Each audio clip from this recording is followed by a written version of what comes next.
Hello friends, সবাই কেমন আছো? ভালো আছো তো? আমিও আছি ভালো। চলো রোজকার মতন কি রান্না করেছি তোমাদের দেখাই, রোজই শেয়ার করি।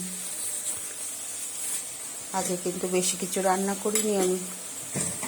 আজকে ওই যে ভাত হয়ে গেছে, গরম গরম ভাত, ধোঁয়া উঠছে, গরম গরম ভাত হয়ে গেছে। আর এখানে করেছি মুগ মসুরের ডাল করেছি, টমেটো ধনেপাতা দিয়ে। আমার আবার টমেটো ছাড়া ডাল ভালো লাগে না, এই জন্য আমি একটু টমেটো দিয়ে ডাল করি। টমেটো ছাড়া ডাল খেতে যেন ভালো লাগে না। টমেটো ধনেপাতা দিয়ে ডাল করেছি। আর এখানে হচ্ছে পেঁয়াজ পাতা দিয়ে আলু ভাজা, কালো জিরে শুকনো লঙ্কা ফোড়ন দিয়ে পেঁয়াজ পাতা দিয়ে আলু ভাজা করছি আজকে ফ্রেন্ডস। এই রান্না করছি, কারণ রান্না আমার সব রয়েছে কালকে, আজকে বেশি কিছু রান্না করিনি।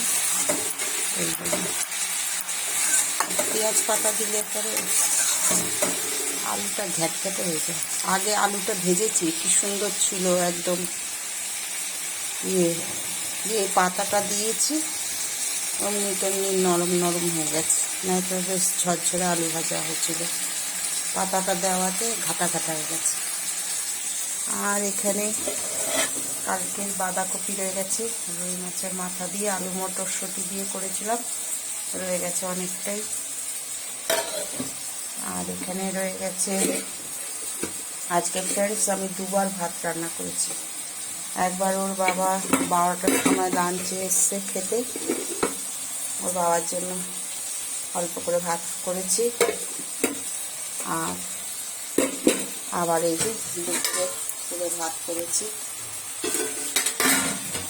আর এখানে রয়েছে চিকেন কারি।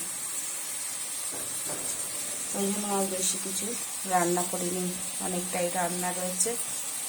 চিকেন কারিও আছে, মাছের মাথা দিয়ে বাঁধাকপি, খেতে খুব ভালো হয়েছে। বাঁধাকপি দিয়ে পুরো ভাত খাওয়া হয়ে যাবে। আর তো এই যে ডাল, পেঁয়াজ পাতা দিয়ে আলু ভাজা আর মুগ মসুরের ডাল, এই রান্না করেছি। ডাল করেছি আর পেঁয়াজ পাতা দিয়ে আলু ভাজা করেছি। তোমরা তো জানো, আমি বলেছি আগে, আমাদের এখানে পেঁয়াজ কলিটা পাওয়া যায় না, পাতাটা পাওয়া যায়। এখানে পাতাটাই আনি খাই। পেঁয়াজ পাতা দিয়ে আলু ভাজা, কালো জিরে শুকনো লঙ্কা ফোড়ন দিয়ে নুন হলুদ দিয়েছি, কাঁচা লঙ্কা চিড়ে দিয়েছি। আচ্ছা ফ্রেন্ডস, সবাই ভালো থেকো, সুস্থ থেকো, টাটা, বাই বাই।